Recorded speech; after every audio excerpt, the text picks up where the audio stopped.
What's up, guys? Welcome to another episode of Storm Gaming News Week. We got a lot of important news to go over, so without further ado, let's get on with the news.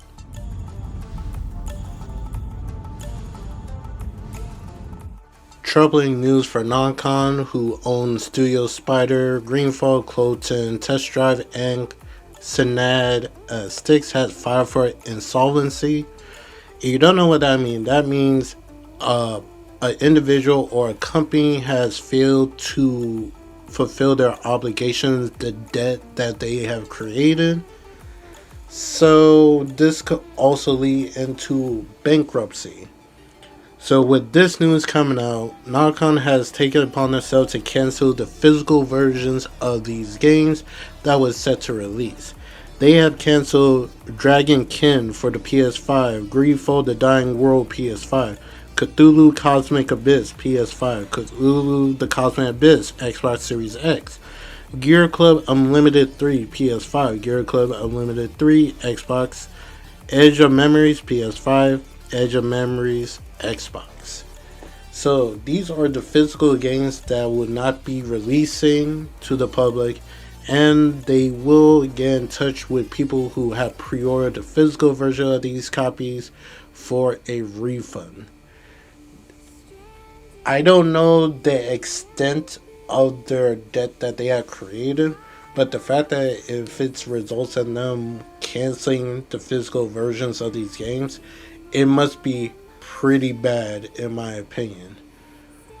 But hopefully the money they could possibly accumulate for the digital version of these games could help them turn around.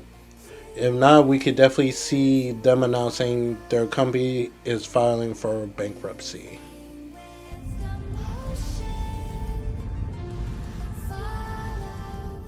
Pearl Abyss has announced that Crimson Desert has sold 3 million copies as of this week, which is pretty good for a game like this, which I believe this is their first ever single player type of game. You don't know who Pearl Abyss is? They are the ones who work on Black Desert Online, which is like a multiplayer MMO type of game. So the fact that they managed to sell 3 million during, I think, like in a week, it should be a week by now for Crimson Desert release. So kudos for them. Congratulations to Pearl Abyss.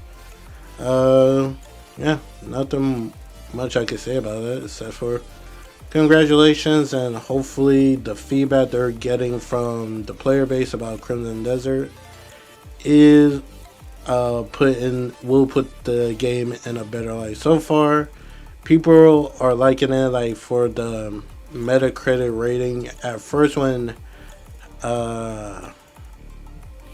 Crimson Desert release on Steam, it was said to be mostly negative, but now they have turned around to a mostly positive rating, and I believe the user score on Metacritic have also went up for Crimson Desert. So yeah, they're turning around, they're taking feedback. Even by the time of this recording today, they did talk about how people felt about the lacking of the story and stuff, which they are taking into account, and for their future titles they will most likely do better. I doubt we're gonna get like a sequel to Crimson Desert anytime soon. I don't know if this game ends, how the game ends. It kind of teased for a sequel. I don't know about that. I haven't reached that far, but we'll see. I think they already confirmed the game that they have been working on is, I forgot what the name was, but it was like I think it was something with A. I can't remember what the name was. But that game was revealed at the Game Awards or something like a long time ago, and we have not heard no update for that game since. But Pearl Abyss have said they are shifting the whole entire team to finish making that game. I kind of figured that game was going to take a backseat until Crimson Desert uh, came out. Because I believe, like, not too long ago, Crimson Desert was supposed to release at a certain time, but they want to properly automate.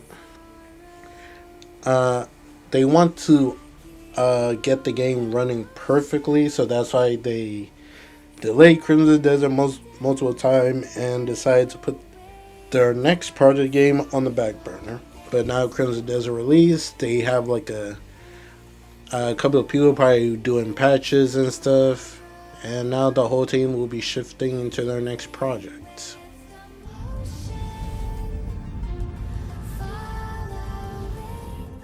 During last week was Digimon Con, where Bandai Namco show off all their new stuff that they have coming for Digimon when it comes to merch, toys, games, for the TV show and stuff like that, new artwork, all that jazz to promote and celebrate Digimon. And to my surprise, and something I was truly hoping for, that they have announced that a expansion DLC will be coming to Digimon Story Time Stranger in 2027. Digimon Story Time Stranger, I believe, is probably their most highest selling Digimon game they ever put out and stuff. And it was widely praised by Digimon fans. I even saw a couple of people who never really played a Digimon game who played Pokemon. They even gave this game a try. So, and of course, some people were making jokes like Bandai Namco saw those sale numbers and they like, now we got strike while the iron is hot. And that usually is the problem with Digimon. When Digimon have like something that could really boost the Digimon appearance worldwide, like how Pokemon does it, they never take full advantage of it. But thanks to Digimon Beat Breaker, their new animated series, and Digimon Time Stranger, they're all to a really good start. And I'm excited what to expect from this DLC expansion. My only hope for it is they add the other spirit Digimons. And I'm talking about the Digimon from Digimon Frontier. They already gave us the Spirit of Fire and the Spirit of Light, even the fusion evolution of Susanomon. I really want the whole team. I'm talking about for wind, lightning, ice, wood. I think it's like metal or something. I want all of them. Shoot, they even gave us the spirit for water in Time Stranger. So we're legit getting them piece by piece, but hopefully they will add the whole team. Like, imagine you have like a whole squad of the Digimon spirit evolutions. And hopefully with the expansion DLC they could find a way to incorporate multiplayer stuff. Like, it's still a little bit odd, like the other Digimon story games had multiplayer and stuff, but Time Stranger didn't and stuff. So hopefully they could work out a way to incorporate it, but we just have to wait and see how that turns out.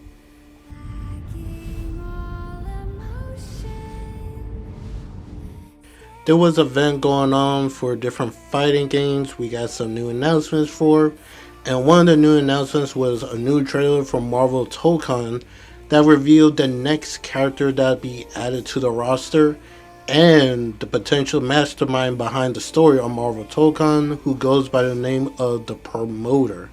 She's one of the elders of the universe, alongside with the Collector and most likely the Grandmaster also. So, the new character that'll be coming in Marvel Tokon is Peni Parker. Peni Parker is a spider variant from another dimension, but in her case, she used a mech suit that was created by her father and thus make her part of the Spider-Man squad. And you also may not know her know of her from the movie Across the Spider-Verse, which, funny enough, there was a voting system on fans voting their favorite character from the movies, and Penny Parker was the number one pick. Overall, the character model looks very awesome. Some people compare like her mech kind of reminds them of that little of the robot from Ghost in the Shell. And of course, I have seen like mixed opinions about the Penny Parker because some say they wanted Miles and stuff, but like, why you want Miles where Penny gives off a more unique look? Like, the only thing different will be for Miles compared to Peter is he got his bioelectricity power. But when it comes to Penny, she got her whole mech suit with a whole lot of gadgets. But that's my opinion on it. But yeah, they revealed the team that Penny is part of, which is led by Spider-Man, and they go by the Amazing Guardians. So you got Spider-Man, Kamala Khan, Miss Marvel, Star-Lord, and Penny Parker, thus giving you the Amazing Guardians.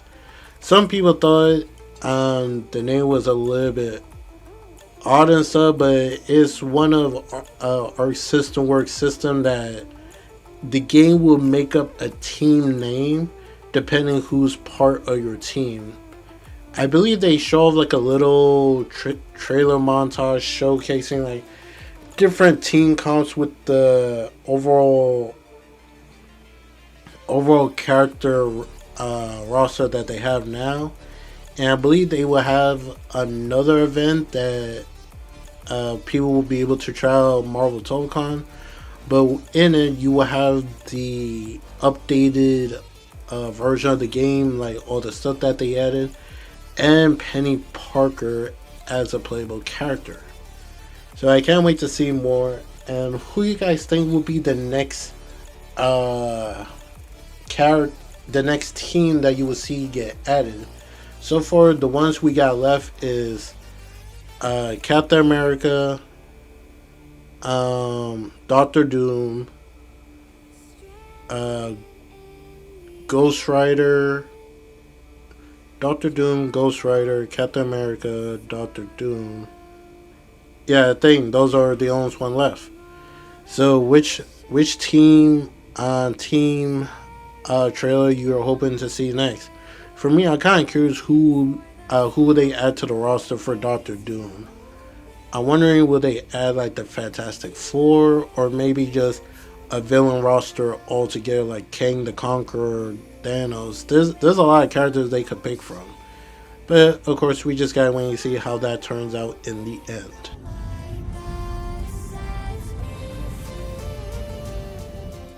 We got some unfortunate news. Dark Outlaw games that Sony have purchased last year is being shut down, and 50 people will be laid off, while the rest is most likely going to different studios. This studio have not put out a game yet and stuff, so the announcement of them being shut down is pretty wild in my opinion. Like, we honestly don't know what they were working on and stuff. But also with this news, Sony have said to be cutting back on the mobile division also. So it looks like they're trying to cut costs and stuff and try to go back to their original form of being a single player focus type of thing that made them money and stuff. In all honesty, like, this news was like hella random in my opinion, so I don't know how to feel about it and stuff. Like, it sucks that some people are losing their lost their job and stuff, but since they haven't put out anything, I can't say, like, we don't even know what type of game, so I don't know how I feel about this honestly. But yeah, I believe they also had like an interview with Jason Schreier and stuff. They pretty much said it freaking sucks that their studio got shut down and stuff, and they said pretty much the reason they pretty much said what they believe the reason why they got shut down was game ideas changed. Stuff always changes and stuff, and that pretty much what they said. And they said like the game that they were working on, they believe fans would have been excited for it, but I honestly don't know if fans would be as excited for it since we don't even know what it was. So I can't even say for sure. And to be honest, lately gamers don't know what they want anymore. So could be not. It could be a game everybody would have jumped onto, but at the same time it wouldn't. So we're not 100% sure. It's unfortunate they still got shut down after only being owned by Sony for a year. So yeah. That's pretty much all I have to say on it.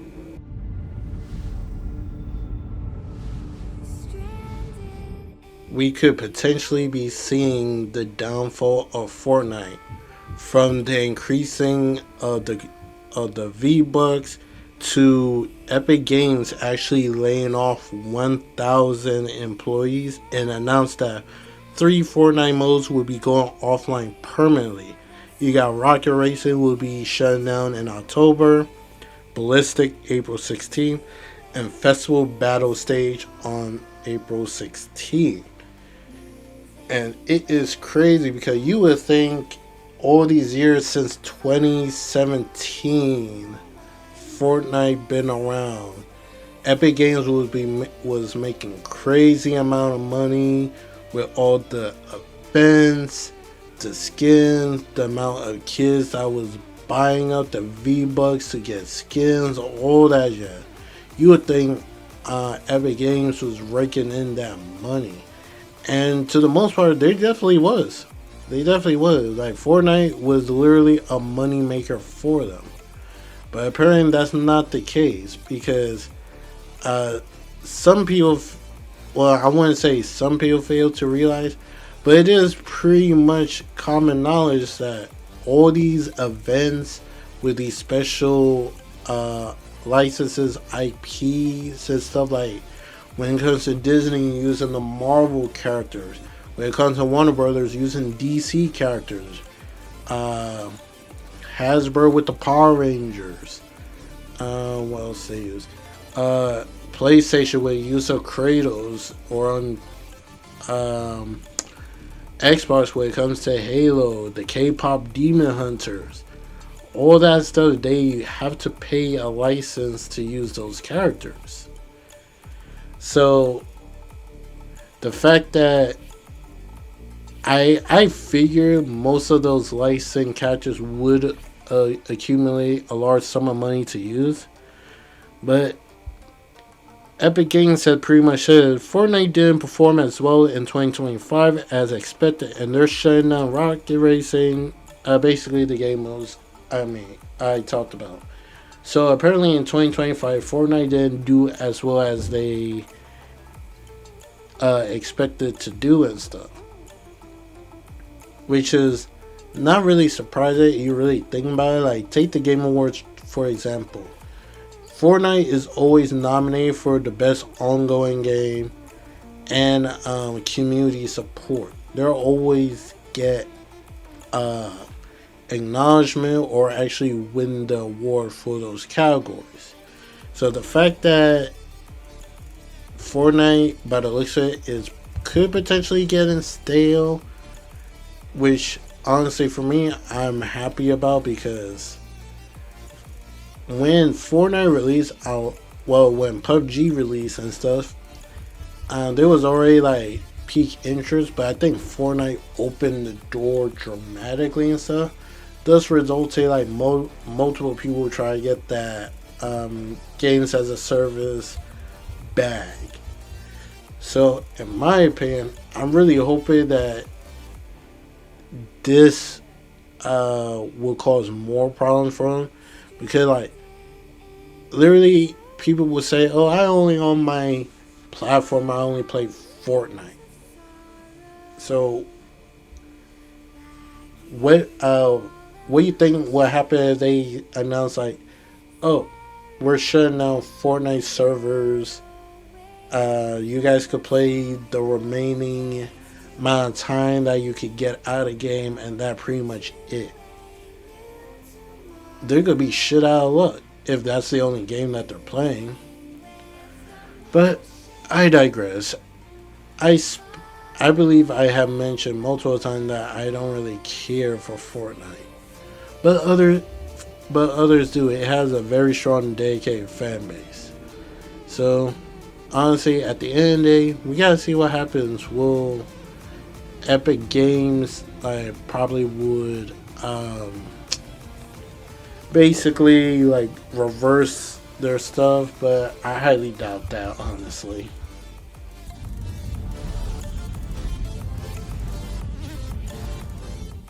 Unfortunately, PlayStation announced price increasing for the PS5, PS Pro, and the PlayStation Portable. That will start on April 2nd. And the price for them now, a PS5 will now be $650, a digital edition will be $600, a PS5 Pro will be $900, and a PS Portal will be $250. And honestly, this really sucks when it comes to gaming altogether. It's not only them and stuff. It's like a lot of electronic base with this whole basically what's going on with the economy where everybody tries to shift to AI, all this stuff, can't get certain parts. And it's freaking crazy at this point because this will definitely make people buying consoles drop dramatically because nobody not gonna want a $900 console. They might as well just get a PC. And this pretty much would definitely push them towards that. And I think it only gonna get worse going forward, unfortunately. Yeah, so if people who was like waiting to get a PS5, they might as well try to do it now, or probably not gonna do it at all because of this. So what more I can say? I have a Pro. My friends have PS5, so we're good and stuff. But if they were planning to get more people into their ecosystem, yeah, that's not gonna happen with these price increase. At most, like around the holidays, you will see like sales drop, like this, that, and the third. But that's pretty much it. Of course, people keep bringing up like, and you remember when we got discount, like price drops for consoles during the PS4 generation? Yes, we all remember that. People keep bringing it up, is not gonna bring it back. We're in a difficult time when it comes to console and stuff, and it's just gonna get harder from here going forward, unfortunately.